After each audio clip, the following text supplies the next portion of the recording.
Hi, my name is Jo. Welcome back to my channel.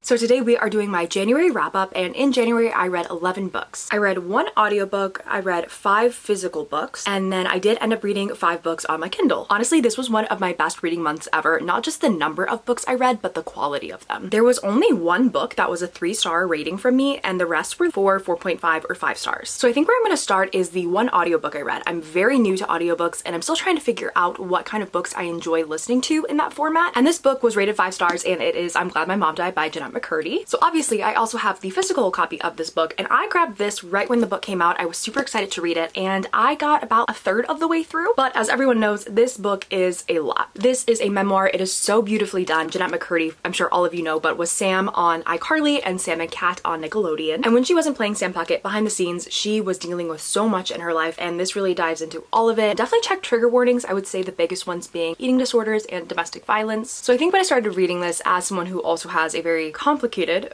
relationship with a family member, it was just too much for me at that time. But I recently discovered that if you are a Spotify premium member, I believe, you get a certain number of hours to listen to an audiobook every month. I just decided to kind of give it a whirl. Maybe in that format I would enjoy it more, and it totally worked for me. I loved it, and Jeanette McCurdy is the narrator, which I think just makes it even more powerful, and it just hits home even that much harder. And because I listened to this while I was on walks or when I was running, I think having that extra part of my momentum going while I was listening to it made it easier for me to absorb. Instead of just sitting here with my physical book on my sofa or my bed and reading it, I had some other things to focus on while I was walking and running, and that just worked for me. So if you've tried the physical version or Kindle version and it just wasn't right for you, I highly recommend the audiobook. It was a 5 out of 5 experience for me, and I highly doubt that even though it was a 5-star read for me, I will go back and reread it, and if I do, it will probably be years from now. But because it is that intense and hits home that hard, I think that speaks to how wonderfully done this book is. Next, let's dive into my 2 rereads of January, and both of them were physical books. And to no one's surprise, both of them were in correlation to prepping for the House of Flame and Shadow release. So first up was Kingdom of Ash, and just like all the previous times I've read it, I did rate it 5 stars. It's probably my favorite book of all time. This is the last book in the Throne of Glass series by Sarah J. Maas, and we get to see the culmination of all the prior works finally come into this epic final battle. This book definitely starts off being just absolutely gut-wrenching, so Kleenex is definitely advised. But as the story moves forward, we get to see so many amazing interactions between characters that either haven't met or their paths have sort of crossed before, but now it's really the culmination of that. We get to see storylines intersect that have not previously done so. And because Aelin is my favorite fictional book character of all time, anytime that I get to dive back into these books, just spend any time with her at all, I am content. And the reason that I do not currently have a copy of Kingdom of Ash with me is not because I don't own it, because of course I do, but because my girlfriend's mom is reading the series. I've gotten both of them to now read the series, so I'm feeling pretty proud of myself for that. But anyway, I do have my physical copy of House of Sky and Breath here with me. Now this book I rated 4 stars both times I read it, and it's just so much. I think that the amount of lore in this would make sense if all of the pieces eventually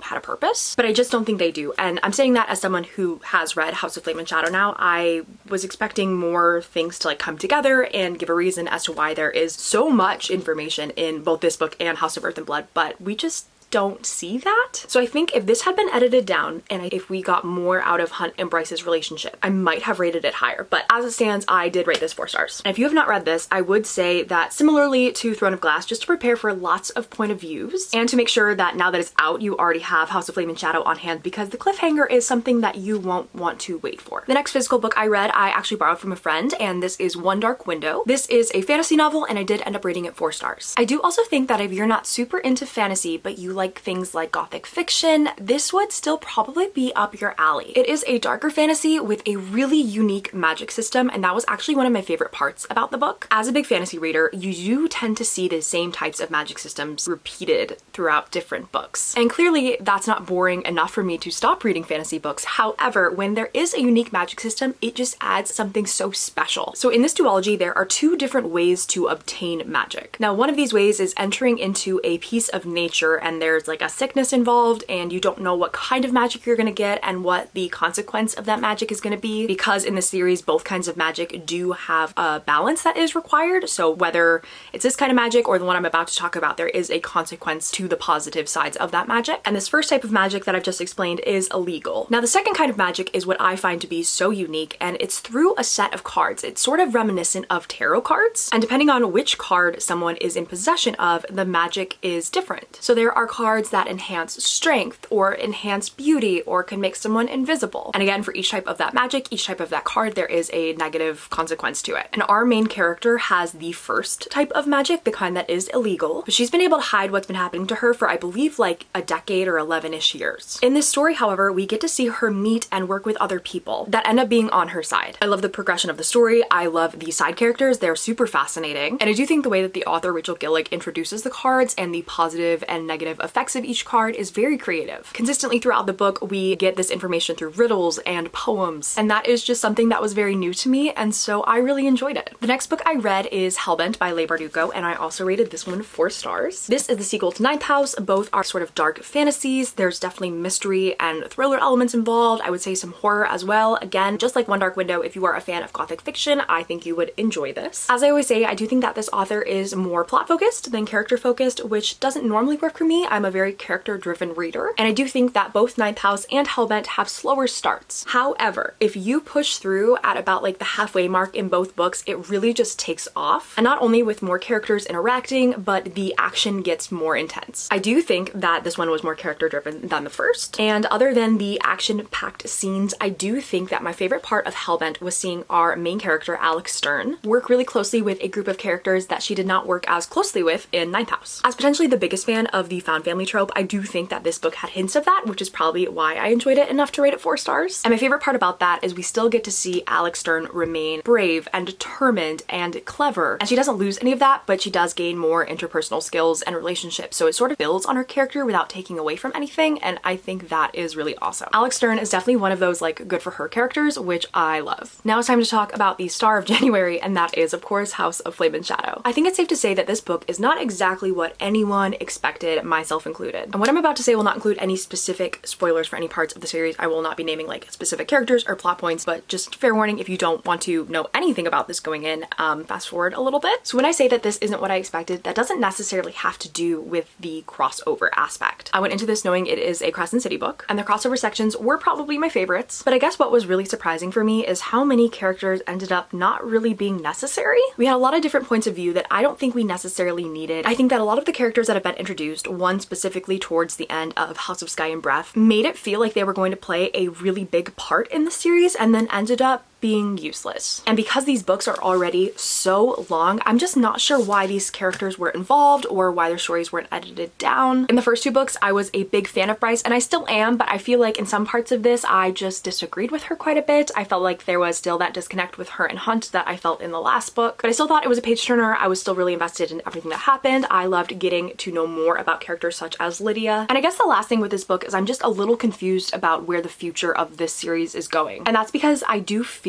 like the way that this one ended, that Bryce's story is wrapped up in a pretty nice way. But then we have plot lines that weren't wrapped up, or plot lines that almost feel like they just started in this one that definitely are nowhere near feeling done. So I guess we'll just have to wait and learn more about what the future releases for Sarah J Maas are, but I am just a little confused. Now we are on to my Kindle reads, and 4 out of 5 of these were the Chestnut Springs series by Elsie Silver. These are small town cowboy romances, and the first one is called Flawless. So in this one, our male main character is a professional bull rider, and our female main character works for her father's law firm, and the law firm is in charge of representing this bull rider. It's dual POV, it's forced proximity. We have other tropes as well, like reformed playboy, one bed, one horse. I did end up rating this one 4 stars. I really enjoyed the relationship between our 2 main characters. There was also a plot twist I didn't see coming, which normally is not the case with romances, so that kind of took me by surprise in a good way. And one of the main reasons that I did not rate this one higher is because the author was repetitive in phrases she used, so much so that it did pull me out of the book. Now I did find that she did this with the second book as well, but after that it sort of tapered off, and I think maybe just like the editing got better. So that did not impact the whole series for me, but it definitely was at least something that stood out a lot to me in the first book. Next up in the Chestnut Spring series, we have Heartless, which I rated 4.5 stars. It was my absolute favorite of the whole bunch. In this one, our male main character has a young son. I believe he's about 5 years old, and he needs a nanny for the summer. And he meets our female main character under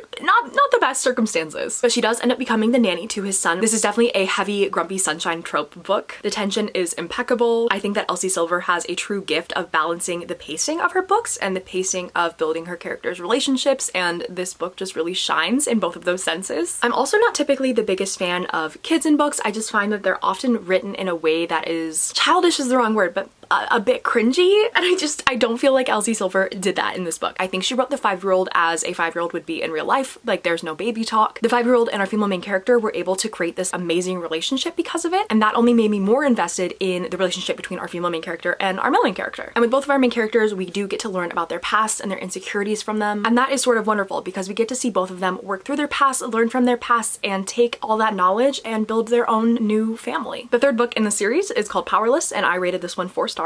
Now this one has a little bit of a different vibe than the first 2, and the main reason for that being the male main character isn't directly related to the people from the first books. However, he was basically taken in by this family when he was younger, and so that's the connection there. This male main character is also a professional hockey player, so this does fall under like a hockey romance, but I would say that hockey definitely does not play like a big part in this story. We begin the story with our female main character getting ready to marry someone that she's not actually in love with, but her family is rich and she's expected to do what her father wants, and her father wants her to marry this guy. In the end, we have a runaway bride type of situation where our male main character swoops in as like the heroic knight. If you're a fan of the found family trope, if you're a fan of second chance romance or childhood friends to lovers, this is definitely the book for you. There's also a moment of one bed, there's lots of tension, there's a little road trip, and I think my favorite part of this is how the relationship between our 2 main characters allows the female main character to learn how to stand up for herself and our male main character to learn how to be happy. The 4th and final book of the series that I read in the month of January is called Reckless, and this is my 2nd favorite book in the series. I also rated this one 4.5 stars like I did with my favorite, which was Heartless. Again, this is a small town romance. This one definitely has massive Grumpy Sunshine vibes. But unlike Heartless, where the Grumpy is our male main character and the Sunshine is our female main character, this is definitely swapped. So in this one, it's our female main character who is a bit more cynical, and to be fair, she has every reason to be so. Our male main character, on the other hand, is very positive and outgoing and wholesome, and the 2 of them together make such a fun and unique combination. Like I said, our female main character Winter has every right to feel guarded. And what is so special about their relationship is the male main character Theo just doesn't let that faze him. He is so kind to her, and I think that this book shows that there are just different ways to love people and people feel loved in different ways. So for me, what this makes me think of is the 5 different kinds of love languages. It's been a while since I've taken the test, but I believe it's gift giving, acts of service, words of affirmation, physical touch, and quality time. So for example, my main love language in real life is acts of service. So I feel especially loved and taken care of when someone does something for me like make the bed or sweep. Alternatively, you might feel the most love when someone gives you a hug, and that would be physical touch, or when someone goes on a trip and sees something that makes them think of you and they bring it back, and that would be gift giving. So all that to say, I do think that this book proves that it's important to know what kind of love language your partner desires. Other information for this book, it is a surprise pregnancy book. And again, I am not one for kids in books typically. I am especially not interested in pregnancy in most books, but it's in the very beginning of this book that our 2 main characters meet. And then there is a time jump, so we're not really spending time during the pregnancy, but post-pregnancy, we see them meet up again. And our male main character is devastated to learn that he missed out on the first few months of his daughter's life. Our male main character is also a bull rider, and our female main character is a doctor. So very different professions, very different in the way that they were raised, and I think that just makes their love story all the more unique and beautiful. And the 11th and last book that I read in the month of January is Offside by Avery Keelan, and this is the one that I did rate 3 stars. This is a hockey romance and brother and ex-boyfriend's rival type of romance, and I did like the relationship between our female main character and our male main character. However, the main reason that I didn't rate this higher is I think it just needed a lot of editing down. It reminded me a lot of Icebreaker by Hannah Grace in that way, because there's just so much excess plot that doesn't actually help move the story forward. I want to say this book was maybe like 600 pages, and it could have probably used like 100 or 200 of those being taken out to make this a more concise and meaningful story. So while it was fine and it was cute and I love a hockey romance, I just probably wouldn't recommend this one because there are others out there that I feel have a bigger impact. And that is it for the month of January, making this my first official YouTube wrap up. If you've made it this far, thank you so much for watching. Please remember to like the video if you enjoyed it, comment and subscribe, and I will see you in the next one.